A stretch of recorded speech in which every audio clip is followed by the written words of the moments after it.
Parking motor tak disediakan dengan cukup. Sudah budak-budak bawa naik motor atas.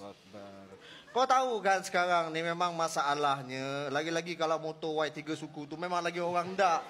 Motor tu panas. Jadi dekat bawah ni memang dah tak ada parking. Kau kena faham, orang kena bawa naik motor tu ke atas. Kalau Masalahnya sebiji tak apa. Kalau dah banyak 3-4 biji, takut orang berlumba kat dalam. Ui. Boleh tak renovate sikit, bagi besar sikit lift ni? Ini Susah. betul. Ini betul. Ha, hari tu jiran kami meninggal. Bawa keranda dengan mayat tu berdiri dalam lift. Tak apalah. Yelah, masalah lift lain, masalah kecurian lain. Tak apa, macam ginilah. Ha. Sebagai ketua blok dekat flat ni, aku rasa nanti... Ni ketua blok ke gua blok?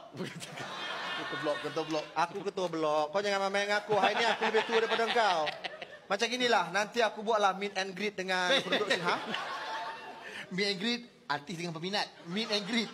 Loh, dulu yang diorang panggil aku bawa goodies bag apa semua apa? Bukan? Meeting, buat meeting. Katalah meeting. Nanti aku meeting lah dengan orang macam mana. Aku cubalah Cepat selesaikan sikit, masalah ni. tahan Apa yang telah berlaku. Tahan. Aku tak boleh cakap ni. Diam.